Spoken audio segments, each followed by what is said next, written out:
नमस्कार, मैं सुनील गुप्ता। इस वीडियो ट्यूटोरियल में मैं आपको बताऊंगा MS पावरपॉइंट 2013 में फ़ोटो एल्बम बनाना। MS पावरपॉइंट 2013 चालू करेंगे और अगर आपको फ़ोटो एल्बम बनाना है, फ़ोटो किसी भी तरह का हो सकता है, आपके ऑफिस ग्रुप का हो सकता है, फैमिली का हो सकता है, फ्रेंड्स का हो सकता है, कोई एल्बम आप इस तरह का बनाना चाहते हैं तो आप पावरपॉइंट में बहुत ही आसानी से फ़ोटो एल्बम बना सकते हैं। फ़ोटो एल्बम बनाने के लिए पहले आप अपना फ़ोटो जो इमेज फाइल हो, JPG, BMP, GIF या जो भी फाइल हो, जो भी इमेज फाइल हो, उसको आप अपने कंप्यूटर में ले लें। कंप्यूटर में लेने के बाद में MS पावरपॉइंट 2013 इस तरह से चालू करें। चालू करने के बाद इंसर्ट टैब पे आप क्लिक करें। इंसर्ट टैब के अंदर आप देखेंगे इमेज ब्लॉक में फ़ोटो एल्बम दिया हुआ है। आपको फ़ोटो एल्बम पे क्लिक करना है। फ़ोटो एल्बम पे क्लिक करने के बाद ये डायलॉग बॉक्स प्रदर्शित होगा। इसमें से आप फाइल एंड डिस्क, यहाँ पे लिखा है फाइल/डिस्क, इस पे आप क्लिक करें। क्लिक करने के बाद आप अपना फ़ोटो जहाँ पे आपने रखा हो कंप्यूटर पे, उस स्थान पे जाएं। उस डेस्टिनेशन पे जाके आप अपना फ़ोटो चयन करें। मैंने उदाहरण के लिए कुछ फ़ोटो कंप्यूटर में ले लिया है। कुछ मोबाइल और एप्पल वॉच का इमेज है।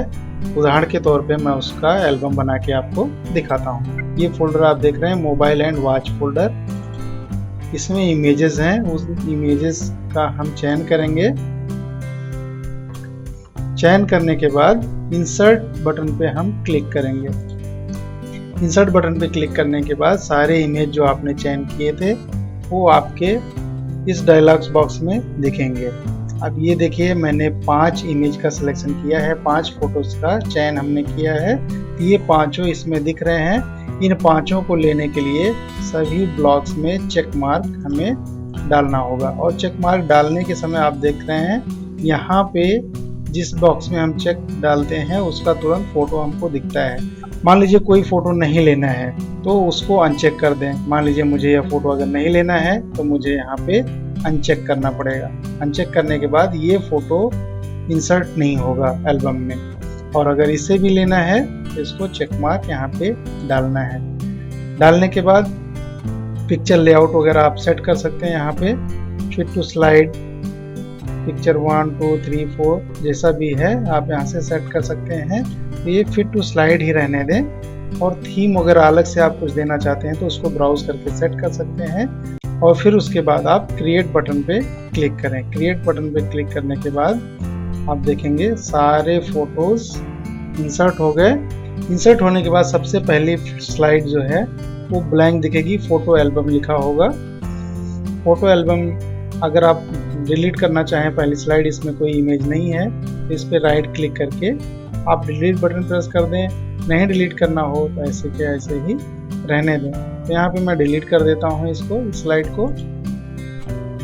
और फिर आप देखेंगे सारे पांचों इमेज जो हमने लिए थे पांचों 5 स्लाइड में सेट हो गए हैं इस तरह से। इंसर्ट होने के बाद इमेज अगर आपको स्लाइड पे छोटा बड़ा या फिट आकार में करना है तो आप अपने हिसाब से उसको सेट कर सकते हैं। इमेज को आप घुमाना चाहते हैं, रोटेट करना चाहते हैं तो इस तरह से भी सेट कर सकते हैं। और पूर्व आकार में चाहते हैं तो इस तरह से आप इसको सेट कर सकते हैं।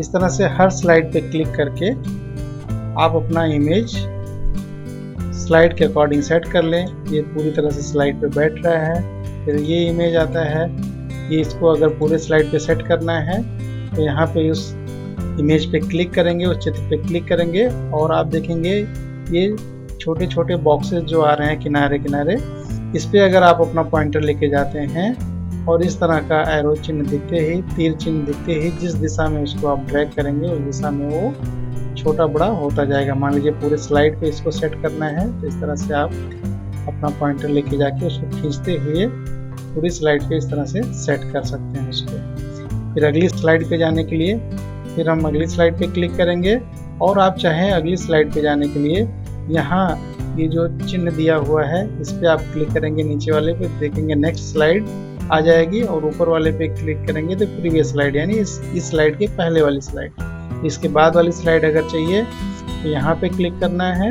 इसके पहले वाली स्लाइड चाहिए तो यहाँ पे क्लिक करना है। तो कहीं से भी हम अगली स्लाइड या पिछली स्लाइड ले सकते हैं। तो हम अगली स्लाइड पे चलते हैं। अगली स्लाइड में ये इमेज है, ये भी पूरे स्लाइड पे बैठ नहीं रही है। अगर चाहें तो पूरी स्लाइड पे इस तरह से खींचते हुए सेट कर लेंगे। ये भी सेट हो गई। अब अगली स्लाइड पे चलते हैं, इस पे क्लिक करेंगे। ये भी पूरी तरह से स्लाइड पे फिट नहीं बैठ रही है, तो इसको भी हम इस तरह से खींच के पूरी स्लाइड पे सेट कर लेंगे। 5 स्लाइडें बन गई हैं। अब इन स्लाइडों पे आप ट्रांजिशन टैब के अंदर जाके इस पे सभी स्लाइडों पे ट्रांजिशन सेट कर सकते हैं। ट्रांजिशन सेट करने का मतलब ये है कि जब भी आपका स्लाइड डिस्प्ले होगा, यानी फोटो प्रदर्शित होगा स्क्रीन पे, तो किस तरह से आना है आप उसको सेट कर सकते हैं। तो पहली स्लाइड पे हमने क्लिक किया, पहली स्लाइड पे अब ट्रांजिशन अप्लाई करने के लिए स्लाइड सेलेक्ट करके हम जाएंगे, ट्रांजिशन ब्लॉक ओपन करेंगे और वहाँ से जो भी हमको यहाँ पे अप्लाई करना है, मान लीजिए कर्टन्स अप्लाई करना है, तो कर्टन्स पे अगर हम क्लिक करेंगे तो आप देखेंगे इस तरह से यह स्लाइड आपको दिखेगी।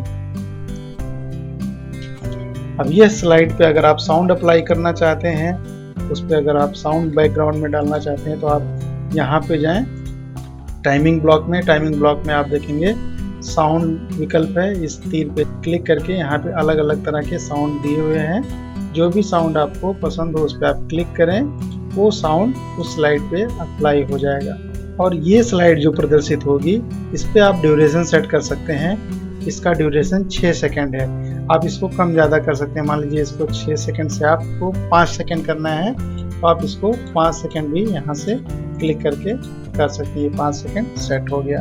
अब ये स्लाइड जब प्रदर्शित होगी, इसको आप चाहते हैं कि ये स्वयं प्रदर्शित हो, क्लिक ना करना पड़े, तो यहाँ पे देखिए ऑन माउस क्लिक, यानी जब आपकी स्लाइड प्रदर्शित होगी तो अगली स्लाइड आने के लिए जब आप क्लिक करेंगे तो ही आपकी स्लाइड डिस्प्ले होगी। अगर आप चाहते हैं कि वो स्वयं आए तो यहाँ से आप चेक मार्क निकाल दें और आफ्टर पे क्लिक करें। आफ्टर पे क्लिक करने के बाद यहाँ पे 1 सेकंड सेट कर दें आप, या 2 सेकंड, जितना समय आप देना चाहें स्लाइड को, कि स्लाइड कितनी देर तक प्रदर्शित होनी चाहिए।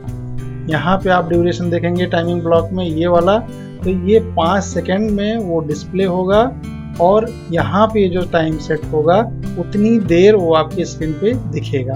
यहाँ पे 1 सेकंड हमने सेट अगर कर दिया तो ये स्लाइड जब प्रदर्शित होगी बाद 1 सेकंड तक स्क्रीन पे रुकेगी। अगर उसको 2 सेकंड, 3 सेकंड, 4 सेकंड या जितना समय तक आपको रोकना है, आप यहाँ से उसका सेकंड घटा सकते हैं, बढ़ा सकते हैं। अब हम अगली स्लाइड पे जाएंगे। अगली स्लाइड पे भी इसी तरह से हम अप्लाई करेंगे। अगली स्लाइड का हमने चयन कर लिया है। अब ट्रांजिशन से हम ट्रांजिशन अप्लाई करेंगे। अब यहाँ पे हमने ले लिया है ये विकल्प। ये विकल्प अप्लाई होने के बाद आप देखेंगे ये स्लाइड जब डिस्प्ले होगी तो इस तरह से डिस्प्ले होगी। अब इस पर भी हम अपना समय वगैरह जिस तरह का चाहें हम सेट कर सकते हैं। साउंड जो चाहें हम साउंड डाल सकते हैं। इस स्लाइड पे साउंड सेट हो गया।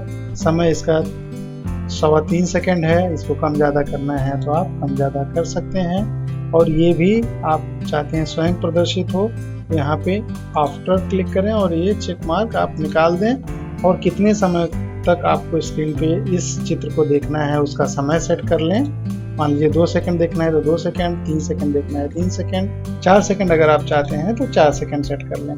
फिर चलते हैं तीसरी स्क्रीन पे। इसी तरह से इस पे भी हम अप्लाई करेंगे। इसको हमने अप्लाई कर दिया तो इस तरह से ये डिस्प्ले होगा। अब इसका भी समय, साउंड सब हम सेट कर लेंगे। ड्यूरेशन इसका ड्यूरेशन 2 सेकंड कर देते हैं और यहाँ पे आफ्टर सेलेक्ट करके इसको निकाल देते हैं। On mouse click check mark निकाल देते हैं और इसका ड्यूरेशन 2 सेकंड सेट कर देते हैं। 2 सेकंड सेट हो गया। अब चौथी स्लाइड पे भी इसी तरह से हम अप्लाई करेंगे।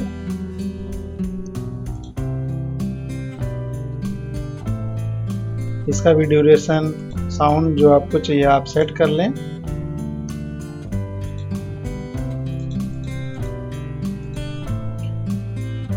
उसी तरह से अपना समय अपने अकॉर्डिंग सब डाल दें। इसको हम सेट कर देते हैं 2 सेकंड। अब 5वीं स्लाइड पे हम चलते हैं। 5वीं स्लाइड को भी इसी तरह से हम ट्रांजिशन अप्लाई करेंगे। इसको हम अप्लाई कर देते हैं। तो इस तरह से यह स्लाइड प्रदर्शित होगी। इसका भी ड्यूरेशन साउंड जो आपको चाहिए आप सेट कर लीजिए। इसका ड्यूरेशन 4 सेकंड है, कम ज़्यादा करना है तो आप कम ज़्यादा कर लीजिए और फिर यहाँ पे उसी तरह से इसको सेट कर लीजिए।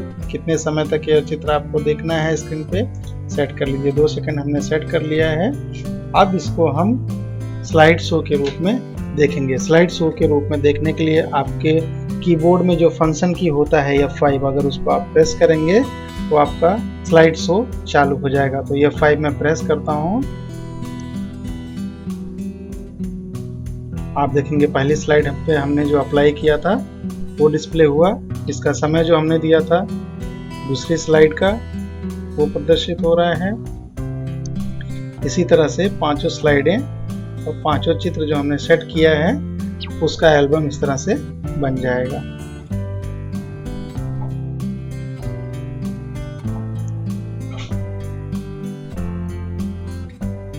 और अगर आप स्लाइडों को ऊपर नीचे करना चाहते हैं, जैसे 5 स्लाइड्स यहाँ पे बनी हुई हैं, 5 चित्र हमने क्रम से डाला हुआ है। अगर आप किसी चित्र को ऊपर नीचे करना चाहें तो बड़े आराम से कर सकते हैं। मान लीजिए पहले फोटो को आप तीसरे नंबर पे सेट करना चाहते हैं तो पहले फोटो के ऊपर यानी पहले स्लाइड के ऊपर इस तरह से टाइप पैड में आप अपना पॉइंटर लेके जाएं पहले स्लाइड पे और उसको खींचते हुए, अगर तीसरे नंबर के बाद आप उसको सेट करना चाहते हैं तो तीसरे के बाद लाके उसको इस तरह से छोड़ दें। अगर 5वें नंबर को आप चाहते हैं पहले नंबर पे दिखाना है तो आप उसको खींचते हुए ऊपर लाके छोड़ दें।